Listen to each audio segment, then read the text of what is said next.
नमस्कार, मैं हूं वैशाली शेट्टी। आप देख रहे हैं 24 न्यूज। आइए नजर डालते हैं देश और दुनिया की तमाम बड़ी खबरों पर। देश के 18वीं लोकसभा के पहले सत्र की आज से हुई शुरुआत। ये सत्र कई मायने में होने वाला है खास। प्रधानमंत्री नरेंद्र मोदी, गृह मंत्री अमित शाह, रक्षा मंत्री राजनाथ सिंह सहित कई सांसदों ने ली संसद की सदस्यता की शपथ। संसद परिसर में इंडिया गठबंधन के नेताओं ने संविधान के प्रति लेकर किया विरोध प्रदर्शन। कांग्रेस अध्यक्ष मल्लिकार्जुन खड़गे ने कहा, संविधान को बचाने के लिए हमने जो कोशिश की थी उसमें जनता है हमारे साथ, लेकिन पीएम मोदी ने की संविधान को तोड़ने की कोशिश। पीएम मोदी ने देश की 18वीं लोकसभा के शुरुआती सत्र से पहले मीडिया को किया संबोधित। पीएम ने कहा, संसद में युवा सांसदों की संख्या है इस बार अच्छी, साथ ही सरकार चलाने के लिए बहुमत की होती है जरूरत, जबकि देश चलाने के लिए होती है सहमति की जरूरत। संसद सत्र के पहले दिन पीएम मोदी का बड़ा बयान। कहा, उनकी सरकार कोशिश करेगी कि सभी की सहमति से फैसले लिए जाए और देश हित में हो काम। उन्होंने देश की जनता से वादा किया है कि तीसरे कार्यकाल में उनकी सरकार 3 गुना ज्यादा करेगी मेहनत और 3 गुना से ज्यादा लाकर रहेगी नतीजे। नीट पेपर लीक मामले को लेकर मचा सियासी घमासान होता जा रहा है तेज। इस मामले में आरजेडी सांसद मनोज झा ने मोदी सरकार पर बोला हमला। नीट पेपर लीक मामले में आरोपी सिकंदर यादव का आरजेडी से कनेक्शन जोड़े जाने पर उन्होंने किया बीजेपी पर पलटवार। कहा, आरोपी के नाम में सिर्फ यादव होने की वजह से लालू यादव से जोड़ा जा रहा है इनका नाम। फिर तो नीरव मोदी भी प्रधानमंत्री नरेंद्र मोदी का है मौसेरा भाई। तमिलनाडु के कल्लाकुरुची में जहरीली शराब पीने से मरने वालों की संख्या बढ़कर हुई 57। करीब 156 लोगों का विभिन्न सरकारी अस्पतालों में इलाज जारी। मुख्यमंत्री एम.के. स्टालिन ने कहा, हादसे में जान गंवाने वालों के बच्चों का खर्च उठाएगी राज्य सरकार।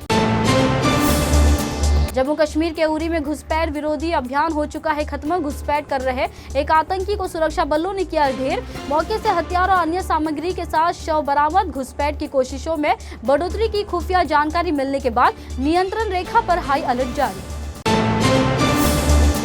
पीएम मोदी ने विपक्ष पर भी निशाना साधा। विपक्ष पर तंज कसते हुए कहा कि लोगों ने उनकी सरकार को लगातार तीसरी बार दिया जनादेश।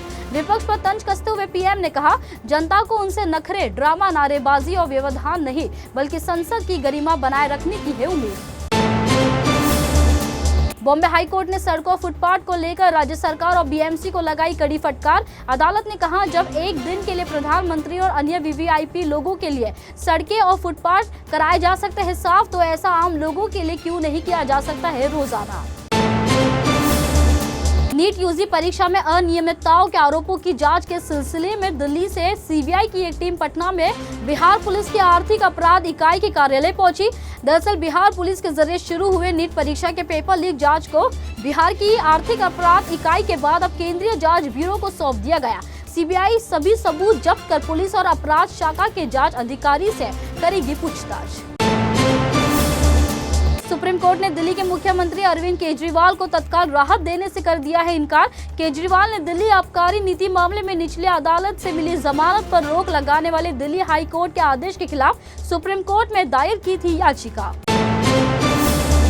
उत्तर प्रदेश के युवाओं को रोजगार देने की मुहिम के तहत मुख्यमंत्री योगी आदित्यनाथ का बड़ा फैसला। राज्य में 42,000 होमगार्ड स्वयंसेवकों को भर्ती करने के दिए निर्देश। उन्होंने हजारों होमगार्ड्स के सेवानिवृत्त होने के मद्देनजर जल्द भर्ती प्रक्रिया को शुरू करने का अधिकारियों को दिया निर्देश। मुंबई कांग्रेस के 16 वरिष्ठ नेताओं ने की शहर इकाई प्रमुख वर्षा गायकवाड़ को बदलने की मांग। सूत्रों से मिली जानकारी के मुताबिक नेताओं ने कांग्रेस के राष्ट्रीय अध्यक्ष मल्लिकार्जुन खड़गे, पार्टी के वरिष्ठ नेता के.सी. वेणुगोपाल और राहुल गांधी से मुलाकात करने के लिए पहुंचे दिल्ली। नेताओं ने वर्षा गायकवाड़ की कार्यशैली पर जताई आपत्ति।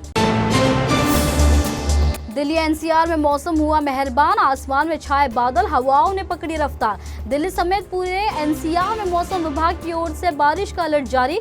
आसमान में छाए हुए हैं बादल, तो वही हवाओं की वजह से तापमान में आई गिरावट।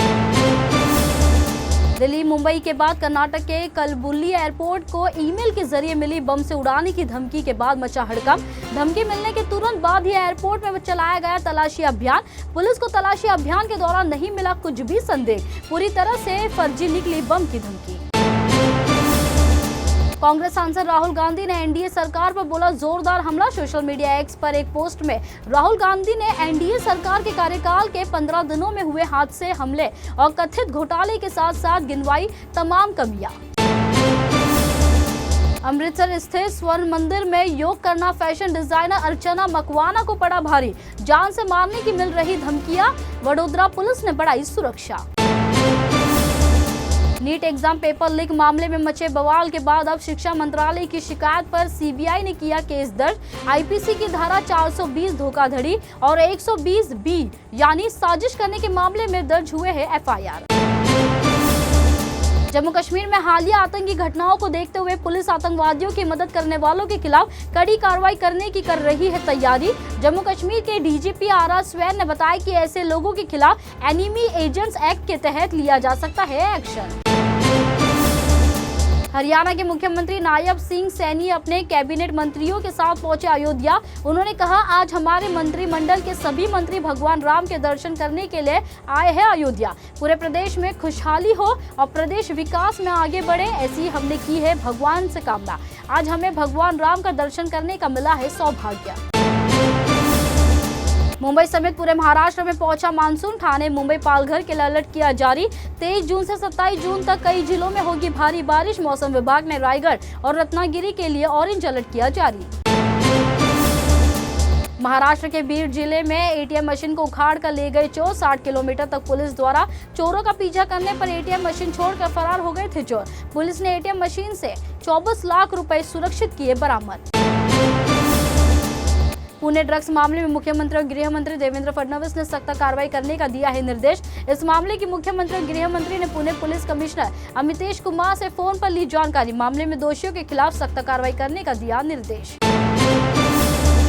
लोकसभा चुनाव में मिली करारी हार के बाद महाराष्ट्र बीजेपी करने जा रही है मंथन बैठक। बीजेपी के 20 वरिष्ठ नेता बैठक में लोकसभा चुनाव में हुई गलतियों से बचने और विधानसभा चुनाव की रणनीति पर करेंगे चर्चा। राज ठाकरे की पार्टी मनसे ने विधानसभा चुनाव को लेकर मुंबई के बांद्रा इलाके में आयोजित की बैठक। मनसे अध्यक्ष राज ठाकरे ने बैठक के बाद कहा, चुनाव के पहले जुलाई महीने से वो करेंगे महाराष्ट्र का दौरा। राज ठाकरे ने कहा, सभी समाज को ये समझने की जरूरत है, जाति से कुछ होने वाला नहीं है। जाति और समाज में नाराजगी फैलाकर ये लोग सिर्फ लेंगे वोट। देश और दुनिया की तमाम बड़ी खबरों को देखने के लिए इन 24 न्यूज चैनल को सब्सक्राइब करना ना भूलें। नमस्कार।